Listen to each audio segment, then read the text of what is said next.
Good morning students. Lesson third में हमारे question answers चल रहे थे।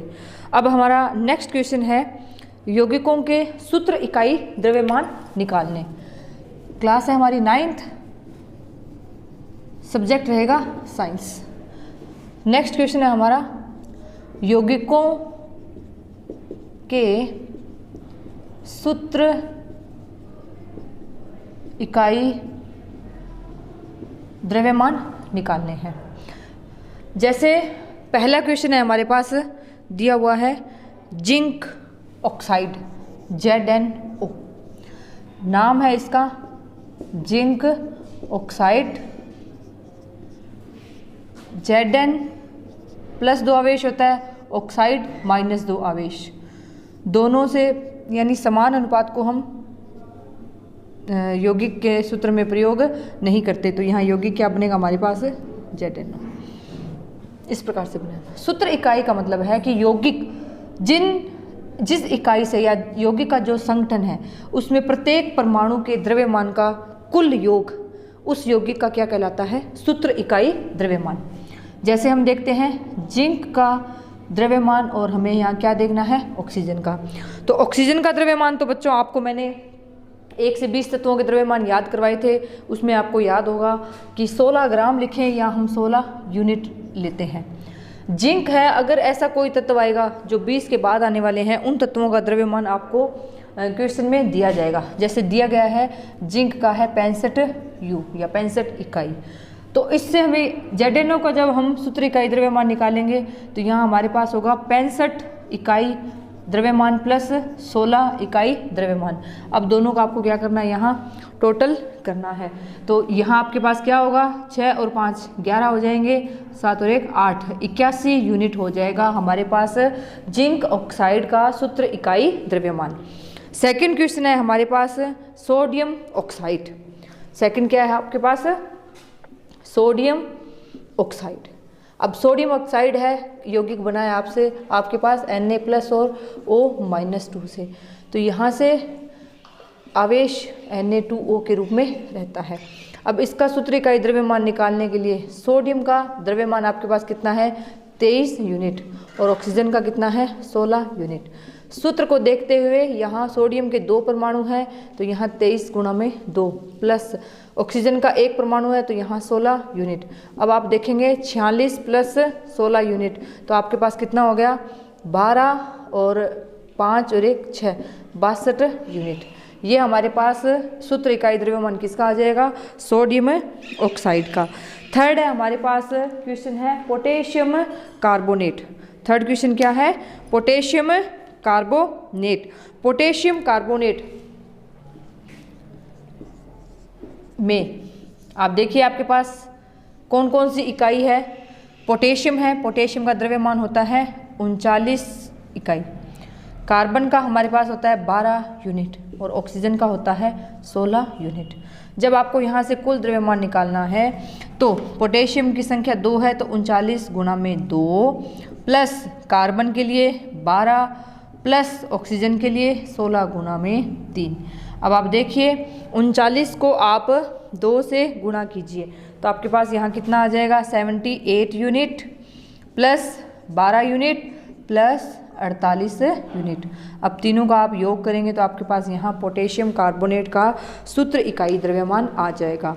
तो हम इतनी बड़ी हमने सारणी सीखी है, उनमें किसी भी यौगिक का आपसे सूत्र इकाई द्रव्यमान पूछा जाए तो सूत्र इकाई द्रव्यमान का मतलब ही यही है कि वह जो यौगिक जिसकी आपसे बात की जा रही है उस यौगिक में वो जिन इकाई से या जिन परमाणुओं से मिलकर बना है प्रत्येक उस संगठक के द्रव्यमानों का कुल योग क्या कहलाएगा, सूत्र इकाई द्रव्यमान। तो ये हमारा एक क्वेश्चन सोल्व हुआ। नेक्स्ट क्वेश्चन है यदि कार्बन परमाणु के 1 मोल का द्रव्यमान 12 ग्राम है, कार्बन के 1 मोल का द्रव्यमान आपके पास कितना है, 12 ग्राम। तो हमें ज्ञात करना है कार्बन के 1 परमाणु का द्रव्यमान क्या होगा। तो आप देखिए विद्यार्थियों, 1 मोल आपको बताया था पिछली क्लास में 6.022 10 की पावर 23 कण परमाणु अणु या आयन होते हैं। 1 मोल का मतलब। तो आप देखिए जब 6.022 10 की पावर 23 का द्रव्यमान कितना है आपके पास, 12 ग्राम। तो जब आपसे एक परमाणु का पूछा जा रहा है, यानी यहाँ तो इतने परमाणु हैं, इनका द्रव्यमान 12 ग्राम है, एक परमाणु का पूछा जा रहा है, तो 12/6.022 10 की पावर 23। जब आप इसे सॉल्व करेंगे और इसका जब आप रिजल्ट निकालेंगे तो आपके पास आंसर आ जाएगा 1.9 10 की पावर 23 माइनस का 22 ग्राम। नेक्स्ट क्वेश्चन है, हमारे पास दिया गया है कि 100 ग्राम सोडियम है और 100 ग्राम लोहा है। आपको तुलना करनी है कि किसमें अधिक परमाणु होंगे। हमारे पास दिए हुए हैं 100 ग्राम सोडियम और 100 ग्राम लोहा। तो पहले हम देखते हैं कि सोडियम परमाणु का द्रव्यमान है कितना। तो नेक्स्ट क्वेश्चन के लिए हम यहाँ देखेंगे कि सोडियम परमाणु का द्रव्यमान कितना है, 23 यूनिट। कितना है, 23 यूनिट। और सोडियम का मोलर द्रव्यमान यानी द्रव्यमान दे रखा आपको 23 यूनिट, और आपसे पूछा गया है 100 ग्राम सोडियम में कितने ग्राम, 100 ग्राम सोडियम में परमाणु, तो यहाँ 23/100। तो आप देख लीजिए इसका रिजल्ट कितना आएगा।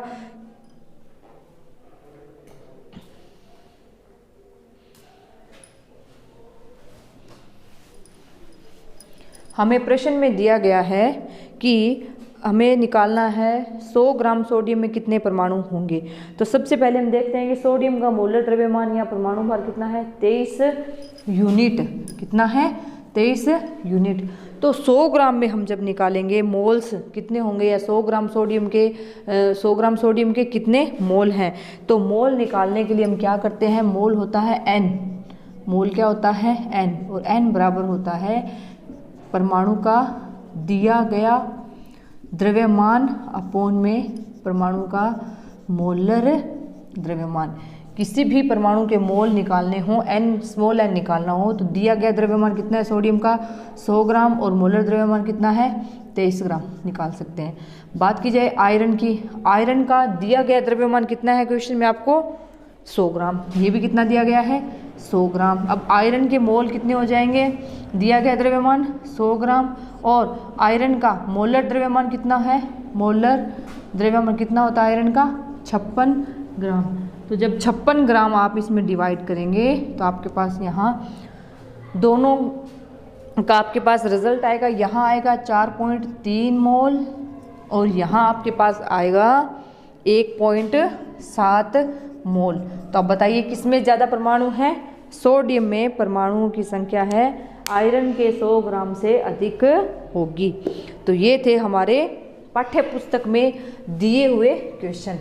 अब हम नेक्स्ट देखेंगे पाठ्य पुस्तक के अभ्यास के जो प्रश्न हैं, लेसन पूरा होने के बाद जो दिए गए हैं उनकी प्रैक्टिस हम करते हैं। 0.24 ग्राम ऑक्सीजन और बोरोन युक्त यौगिक के नमूने में विश्लेषण द्वारा पाया गया कि उसमें 0.096 बोरोन और 0.144 ग्राम ऑक्सीजन है। उस यौगिक के प्रतिशत संगठन का भारात्मक रूप में परिकलन कीजिए। क्या करना है, इनका परिकलन करना है। तो हमें प्रतिशत निकालना है। प्रतिशत किस किस का निकालना है आपको, बोरोन और ऑक्सीजन का। तो हमारे पास दिया गया है सबसे पहले यौगिक का द्रव्यमान। क्वेश्चन नंबर नेक्स्ट है यौगिक का द्रव्यमान कितना दिया हुआ है, 0.24 ग्राम। बोरोन का द्रव्यमान, बोरोन का द्रव्यमान कितना दिया हुआ है, 0.096 ग्राम। ऑक्सीजन का द्रव्यमान दे रखा है 0.144 ग्राम। कुल यौगिक का यानी कुल द्रव्यमान आपको 0.24 दे रखा है, और अलग अलग तत्वों का भी आपको द्रव्यमान दे दिया है। और हमें पूछा क्या है, बोरोन का प्रतिशत, और क्या पूछा है, ऑक्सीजन का प्रतिशत। तो विद्यार्थियों में किसी भी यौगिक में से किसी तत्व का प्रतिशत निकालना हो तो हमारे पास फॉर्मूला है कि उस यौगिक का भार या द्रव्यमान जिसका निकालना है। बोरोन का प्रतिशत निकालना है तो यहाँ हम देखेंगे बोरोन का द्रव्यमान अपॉन कुल द्रव्यमान 100। तो ये आपके पास बोरोन का प्रतिशत आएगा। जैसे परीक्षा में आपके जो अंक हैं, आप अपने अंकों का कुल प्राप्तांक में से प्रतिशत निकाल सकते हो। जैसे कि हमारा कुल परीक्षा 600 नंबर की है, उसमें से अगर हमने 500 अंक प्राप्त किए हैं तो हमारे अंकों का प्रतिशत गुणा में 100 का यूज़ करते हुए हम प्रतिशत निकाल सकते हैं। तो उसी प्रकार से हमें यौगिक का द्रव्यमान दे रखा है, बोरोन और ऑक्सीजन का भी द्रव्यमान दे रखा है, और बोरोन और ऑक्सीजन का प्रतिशत पूछा है। प्रतिशत के लिए बोरोन का द्रव्यमान अपॉन कुल द्रव्यमान इंटू 100। ऑक्सीजन का निकालने के लिए ऑक्सीजन का द्रव्यमान अपॉन कुल द्रव्यमान इंटू 100। तो बोरोन का यहाँ कितना दे रखा है आपको 0.096 ग्राम अपॉन 0.24 ग्राम इंटू 100। ग्राम से ग्राम कैंसिल, ये प्रतिशत में रिजल्ट आ जाएगा। यहाँ पर दे रखा है ऑक्सीजन का 0.144 ग्राम और कुल दे रखा है 0.24 ग्राम। ग्राम से ग्राम कैंसिल, तो आपके पास यहाँ कुल प्रतिशत बोरोन और ऑक्सीजन का आपको आंसर मिल जाएगा। नेक्स्ट क्वेश्चन है 3 ग्राम कार्बन 8 ग्राम ऑक्सीजन में जलकर 11 ग्राम कार्बन डाइऑक्साइड बनाता है। जब 3 ग्राम कार्बन को 50 ग्राम ऑक्सीजन में जलाएंगे तो कितने ग्राम कार्बन डाइऑक्साइड का निर्माण होगा। और हमें यह रिजल्ट देना है संयोजन, रासायनिक संयोजन के नियम पर के आधार पर।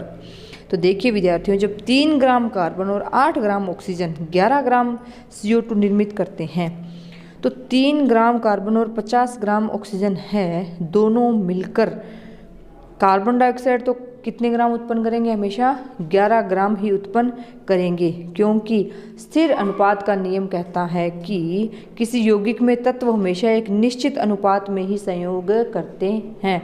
अर्थात 3 ग्राम कार्बन के साथ 8 ग्राम ऑक्सीजन का संयोग ही होगा और ऑक्सीजन की जो अधिक मात्रा है वो बिना संयोग किए शेष रह जाएगी। नेक्स्ट है हमारे पास बहुपरमाणुक आयन क्या होते हैं। तो हमने परिभाषाएं पढ़ी थी, परमाणुओं की बात की थी कि 1 से 30 तत्वों परमाणुओं के बारे में चर्चा भी की थी। उनमें हमने देखा कि जब तक परमाणु इलेक्ट्रॉन का आदान प्रदान नहीं करता है तब तक हमारे पास परमाणु क्या होते हैं, उदासीन। जैसे कि हम कहें सोडियम है, ऑक्सीजन है, हाइड्रोजन है। ये जब परमाणु इलेक्ट्रॉन का क्या कर दे, त्याग, यानी हम क्या लेंगे, परमाणु क्या करे, इलेक्ट्रॉन का त्याग, तो क्या बनाएंगे यहाँ धनायन। और क्या करें, इलेक्ट्रॉन ग्रहण, तो क्या बनेंगे यहाँ ऋणायन। इन्हें अम्लीय या भास्मिक मूलक के रूप में भी डिफाइन करते हैं। और अब हमसे पूछा गया है बहुपरमाणुक आयन। तो ये तो हमने जो बात की है धनायन ऋणायन की, ये तो परमाणु हैं जो अपने स्थायित्व के लिए बाहरी कोश या अष्टक को पूरा करने के लिए इलेक्ट्रॉनों का त्याग करते हैं या ये इलेक्ट्रॉनों को ग्रहण करते हैं। लेकिन बहुपरमाणु का मतलब है जैसे कि फॉस्फेट है, सल्फेट है, इनमें 2 या 2 से अधिक परमाणु आपस में संयुक्त होकर आयन का निर्माण करते हैं। तो यह क्या होता है, बहुपरमाणुक आयन, और इन पर एक निश्चित आवेश, नेट आवेश पाया जाता है। नेक्स्ट क्वेश्चन है यौगिकों के सूत्र लिखने हैं। पहला है हमारे पास मैग्नीशियम क्लोराइड। मैग्नीशियम द्विधनात्मक आयन है, क्लोराइड एक ऋणात्मक आयन है। दोनों का जब संयोग होगा तो हमारे पास यौगिक बनेगा मैग्नीशियम क्लोराइड। नेक्स्ट है हमारे पास क्वेश्चन यहाँ कैल्शियम क्लोराइड। सेकंड क्या है, कैल्शियम क्लोराइड। कैल्शियम क्लोराइड का Ca+2, यहाँ Cl-1, फिर वहीं संयोग होगा, यौगिक क्या बनेगा, CaCl2, calcium chloride. Third one है copper nitrate, copper nitrate, copper हम यहाँ लेते हैं Cu+2, नाइट्रेट है हमारे पास NO3-, यहाँ से जब यौगिक बनेगा तो यहाँ NO3 के बाहर होल ब्रैकेट लगाते हुए 2 आप यहाँ लगाएंगे, तो आपके पास क्या बनेगा, कॉपर नाइट्रेट। नेक्स्ट है एल्यूमिनियम क्लोराइड, Al+3 Cl-1, यहाँ से यौगिक बना AlCl3। नेक्स्ट है हमारे पास calcium carbonate, calcium carbonate Ca+2 CO3-2, दोनों के सहयोग से बनेगा CaCO3, कैल्शियम कार्बोनेट। ये हो गया हमारा नेक्स्ट क्वेश्चन जो कंप्लीट हुआ है।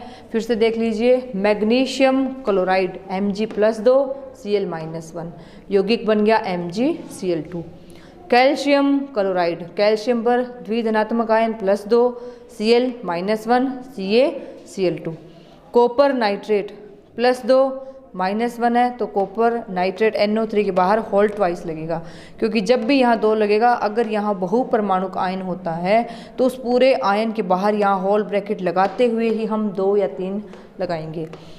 नेक्स्ट है कैल्शियम कार्बोनेट, दोनों आवेश समान है तो हम आवेश हम लिखते समय, सूत्र लिखते समय इसका उपयोग नहीं करेंगे, तो CaCO3 बनेगा।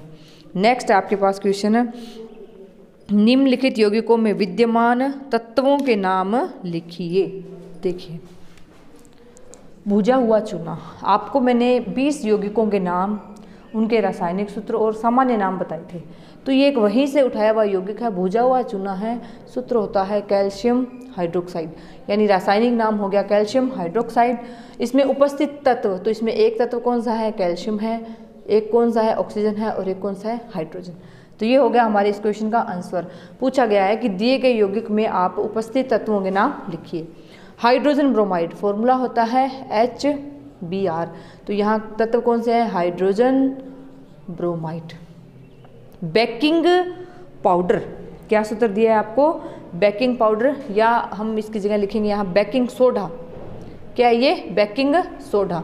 सोडा होता है NaHCO3, तो तत्व कौन से बन गए, सोडियम, हाइड्रोजन, कार्बोनेट, ऑक्सीजन।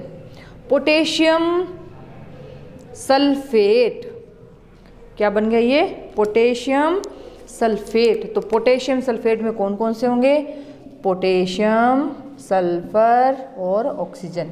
तो ये हमारे पास एक प्रश्न था कि यौगिकों के सूत्र दिए गए हैं और आपको क्या पूछा है उसमें, यौगिकों में उपस्थित तत्वों के नाम। नेक्स्ट हमारे प्रश्न दिया हुआ है कि आपको दिए गए यौगिकों के मोलर द्रव्यमान ज्ञात करने हैं। पहला है हमारे पास C2H2 एथाइन। इस यौगिक का मोलर द्रव्यमान निकालना है तो कार्बन का हमारे पास द्रव्यमान इकाई में होता है 12U और हाइड्रोजन का होता है हमारे पास यहाँ 1। जब आप सूत्र का निकालेंगे तो 12 गुणा में 2 प्लस 1 गुणा में 2, तो आपके पास यहाँ आएगा 24U प्लस 2U, कुल आपके पास हो जाएगा 26 ग्राम। मोलर द्रव्यमान निकालेंगे तो हम ग्राम में यूज़ करेंगे। सल्फर का हमारे पास होता है इकाई द्रव्यमान, एक सल्फर का द्रव्यमान होता है 32 यूनिट इकाई, तो 8 है, S8 के लिए 32 गुणा में 8 बराबर कितना आ जाएगा, 256 ग्राम। मोलर द्रव्यमान किस में लेंगे हम, ग्राम में। HNO3 में हाइड्रोजन का हमारे पास इकाई द्रव्यमान है 1 यूनिट, नाइट्रोजन का हमारे पास है 14 यूनिट, ऑक्सीजन का आपके पास है 16 यूनिट। तो जब आप यहाँ निकालेंगे तो हाइड्रोजन का 1 यूनिट से 1 यूनिट प्लस नाइट्रोजन का 14 यूनिट प्लस ऑक्सीजन का 16 यूनिट गुणा में 3, तो कितना होगा, 1 और 14 यानी 15 यूनिट प्लस 48 यूनिट, कितना हो गया, 63 ग्राम। HNO3 का द्रव्यमान यहाँ कितना हो जाएगा, 63 ग्राम। S8 का कितना हो गया, 256 ग्राम। C2H2 का कितना हो गया, 26 ग्राम। नेक्स्ट P4, P का हमारे पास इकाई द्रव्यमान होता है 31 यूनिट। P4 का मीन्स है 31 गुणा में 4, 124 ग्राम। HCl में हाइड्रोजन का 1 यूनिट, Cl का 35.5 यूनिट, तो HCl का आपके पास हो जाएगा 36.5 ग्राम। अर्थात मोलर द्रव्यमान में हम यहाँ इकाई क्या लगाएंगे? ग्राम।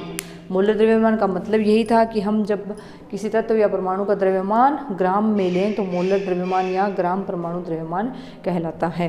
तो ये हमारे पास हो गए यौगिकों के मोलर द्रव्यमान। तो आज हम यहीं तक क्वेश्चन देखते हैं।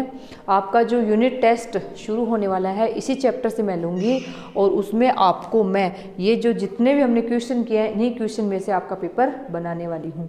तो आप इनका बार बार रिवीजन कीजिए, प्रैक्टिस भी कीजिए और होमवर्क भी कंप्लीट कीजिए।